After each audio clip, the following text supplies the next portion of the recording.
Welcome to this explainer.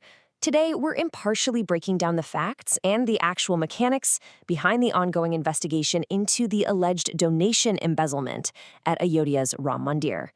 This is a story that has completely gripped the nation, and it involves monumental sums of money, secret cameras, and some intense political scrutiny.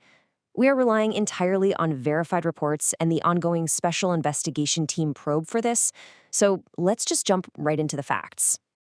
To really understand how millions allegedly disappeared, we first have to grasp the sheer massive scale of this operation. We're talking about an estimated 3,500 crore rupees. And according to sources, this unbelievable sum was collected entirely in physical cash donations from millions of devotees globally. Now, managing that volume of paper currency is a massive logistical mountain. Cash collected from the donation boxes, or hundis, has to be manually counted by authorized teams before it ever gets deposited into a bank account.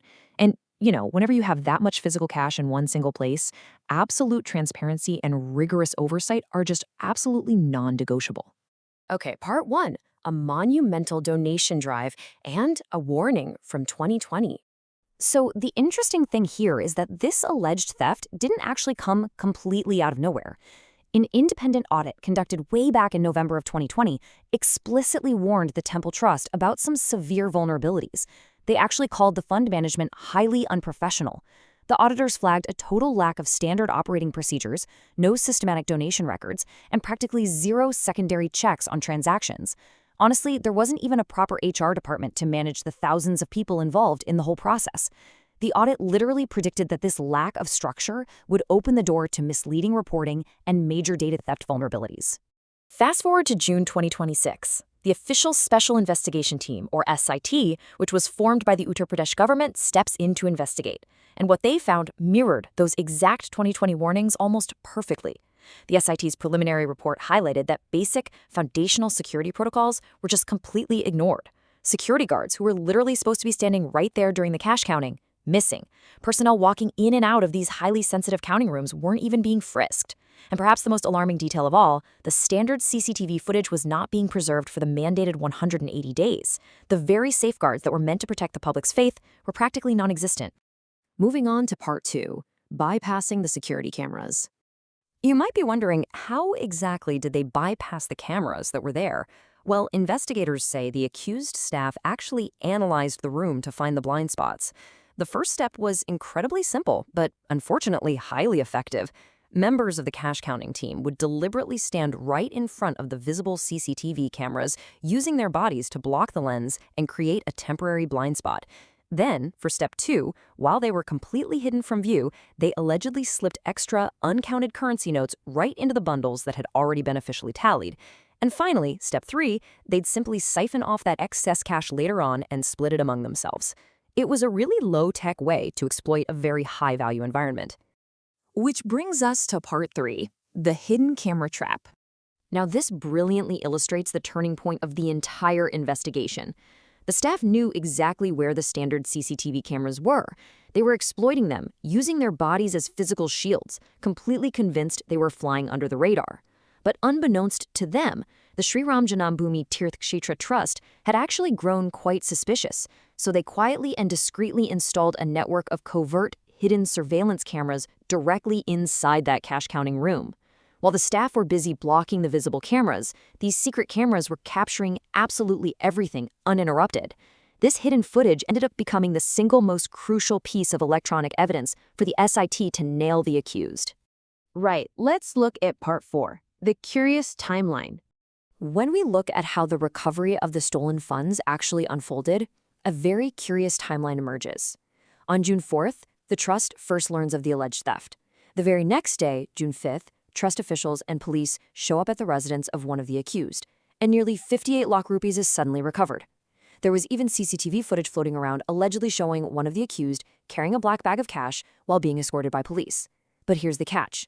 The allegations didn't actually go public until June 7th, and the official SIT, that wasn't even formed by the government until June 13th. So the recovery of massive amounts of cash was happening days before the public had a clue and over a week before the official state probe even began. And get this, Sources indicate that between June 5th and June 8th, the remaining amount of allegedly embezzled money was quietly returned by the accused through digital bank transfers. This entire sequence strongly suggests that a quiet, internal effort to get the money back was already well underway before any formal police, first information report, or FIR was ever actually filed. And as you can imagine, this pre-complaint recovery is now a massive focus of the ongoing investigation. Part 5.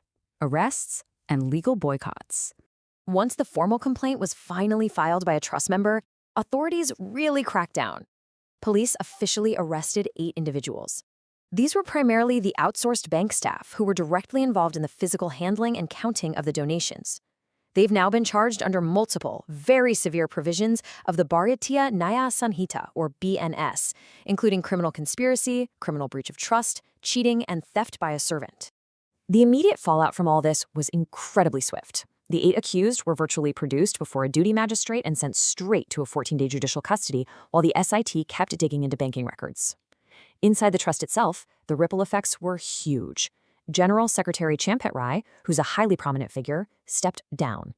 Trustee Anil Mishra also resigned, citing moral responsibility for the glaring lapses. Ultimately, authorities reported that a total of 79.85 lakh rupees has been officially recovered in this case. But the backlash definitely didn't stop at just arrests and resignations. This is an absolutely unprecedented detail. The Faizabad and Ayodhya Bar Association passed a unanimous resolution to completely boycott the accused. Because the theft involved sacred offerings, the local lawyers stated it deeply hurt their religious sentiments. They declared that no local lawyer will defend them in court, and if an advocate does try to step up and take the case, the association slapped a massive penalty on it. That lawyer has to deposit 5 lakh rupees per accused into the association's account, money the association says they'll actually use to fund the prosecution against them. It really goes to show just how deeply personal and emotional this case is to the local community. And finally, Part 6, the political aftermath. Because we are dealing with a monumental religious landmark funded entirely by everyday people, the political fallout has been swift and deeply scrutinized. We are just neutrally reporting the facts here, but the divide is very sharp. Opposition leaders, including Samajwadi Party chief Akhilesh Yadav, and op leaders are demanding total transparency. They're heavily questioning how such massive irregularities just went unnoticed, and they're calling for deeper judicial and CBI probes to protect public funds. On the flip side, the ruling government, led by Chief Minister Yogi Adityanath, is really emphasizing their rapid response. They're pointing to the immediate formation of the SIT and the swift arrests as absolute proof that strict action is being taken, warning that absolutely no one who tampers with public faith will be shielded from the law.